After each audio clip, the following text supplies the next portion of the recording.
আসসালামু আলাইকুম বন্ধুরা, কেমন আছেন? আশা করি সবাই ভালো আছেন। তো আমার ভিডিওটা আজকে বুঝতেই পারতেছেন যে আমার টাইটেল দেখে। তো আসলে আপনার ফোনের স্পিড আপনি বাড়াতে পারবেন নিজের সেটিংস থেকে। নিজে আপনার ফোনের যে সেটিংস আছে সেখান থেকে আপনি চাইলে আপনার ফোনের স্পিড বাড়াতে পারবেন।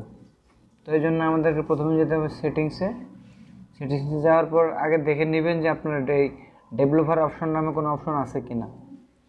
আমার হয়তো সিস্টেম আছে, সিস্টেমের ভিতরে ডেভেলপার অপশন আছে, আপনাদের অন্য কোথাও থাকতে পারে। কারো কারো ক্ষেত্রে অ্যাক্সেসিবিলিটিতে থাকে, কারো কারো ক্ষেত্রে সিস্টেমের ভিতরে থাকে। আপনারা খুঁজে বের করে নেবেন ডেভেলপার অপশন। যদি না থাকে সেক্ষেত্রে আপনি কি করবেন, আপনি আপনার অ্যাবাউট ফোন খুঁজে বের করবেন। অ্যাবাউট ফোন খুঁজে বের করার পর আপনার এখানে নিচে আসবেন। আসার পর দেখেন এখানে লেখা আছে বিল্ড নাম্বার।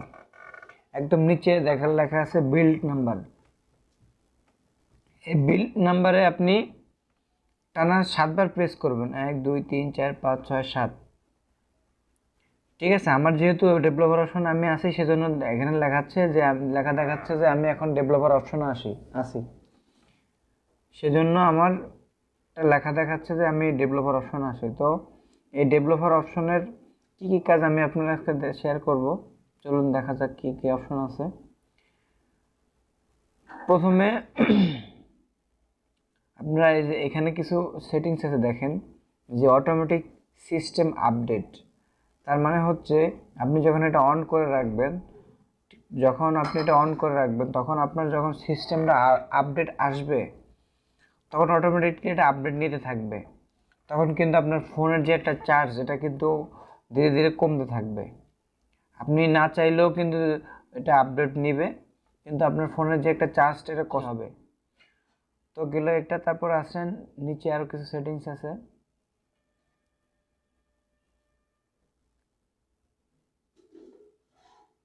সবচেয়ে গুরুত্বপূর্ণ যে সেটিংসটা হলো সেটা হচ্ছে আপনি ফোনের স্পিড বাড়াবেন কিভাবে। যেমন দেখা যাচ্ছে উইন্ডো অ্যানিমেশন স্কেল। তো প্রথমে আমরা এটাতে যাব। এখানে লেখা আছে দেখেন অ্যানিমেশন স্কেল 0.5x, তারপরে animation scale 1:2, animation scale 1.5:2, animation scale 2:2, animation scale 5:2, animation scale 10:2। তো আমরা যেমন আমার এখানে কিন্তু অফ করা আছে। তো আমি যখন এটা বাড়াবো, অ্যানিমেশন স্কেল 1-ও যখন দেবো তখন দেখবেন আমার ফোনটা কিন্তু স্লো কাজ করবে। দেখেন খুব স্লো হয়ে গেছে এখন। আমি যদি আরেকটু বেশি দেই, অ্যানিমেশন স্কেল 5-এ দিই, তখন দেখেন আরও স্লো। দেখছেন কত স্লো আসতেছে। এখানে দেবে অনেক স্লো। এই যে আপনার স্লো কাজ করতেছে, এখানে কিন্তু আপনার ব্যাটারির উপর একটা কিন্তু প্রেশার পড়তেছে, এবং কি আপনার ব্যাটারির যে চার্জ সেটা কিন্তু খুব কম টিকবে। তো এই জন্য আমরা অ্যানিমেশনটা এটা অফ করে দেব। যখন অ্যানিমেশনটা অফ করে দেব, এখন দেখেন খুব দ্রুত কাজ করতেছে। তারপর আসেন ট্রানজিশন অ্যানিমেশন স্কেল। এটা তো সেম অবস্থা, আপনি এটাতে অফ দিয়ে রাখবেন। যেমন আমি যখন এটা অফ দিলাম খুব দ্রুত কাজ করতেছে। আমি যখন এটাতে 1 দিব বা 1.5 দিব, তখন দেখেন কীরকম কাজ করে এটা। ঠিক আছে, তো আপনারা এখানে অ্যানিমেশন অফ করে দিবেন সবগুলো।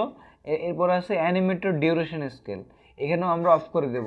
অফ না করলে কি হবে, আপনার ফোনটা যখন আপনি কোনো ব্রাউজিং করবেন বা কোনো অ্যাপসে ঢুকবেন তখন দেখবেন যে আপনার খুব স্লো কাজ করবে। আর এই স্লো কাজ করাতে তখন আপনার কিন্তু ব্যাটারির উপর একটা প্রেশার ক্রিয়েট করবে, এবং ব্যাটারির যে একটা চার্জ এটা খুব কম টিকবে। তো গেল এই 3টা সেটিংস। আরও একটা সেটিংস আছে গুরুত্বপূর্ণ সেটিংস, সেটা হচ্ছে যে আপনার যে ব্যাকগ্রাউন্ড প্রসেস লিমিট যখন আমার এখানে স্ট্যান্ডার্ড লিমিট দেওয়া আছে, আপনারা দিবেন নো ব্যাকগ্রাউন্ড প্রসেস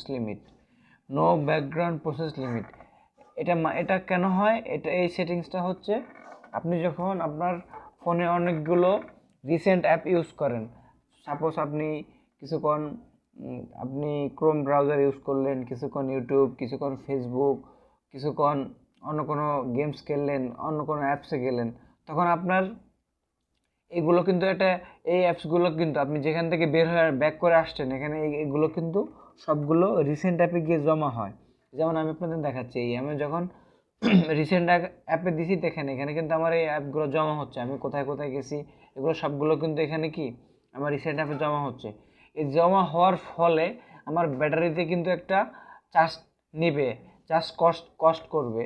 তখন আপনি যখন এটা নো ব্যাকগ্রাউন্ড প্রসেস দিব, তখন কিন্তু আমার ব্যাটারি থেকে কোনো চার্জ চার্জ নেবে না, এরা কোনো রিসেন্ট অ্যাপসের যেই ইয়েগুলো আছে এগুলো কোনো চার্জ নেবে না। তো এই ছিল আজকে আমার ভিডিও। আমার ভিডিও যদি ভালো লাগে তাহলে শেয়ার করুন, আর পরবর্তী কোনো ভিডিও যদি আপনার কোনো প্রয়োজনীয় কোনো টিপস লাগে তাহলে কমেন্ট বক্সে জানাতে পারেন।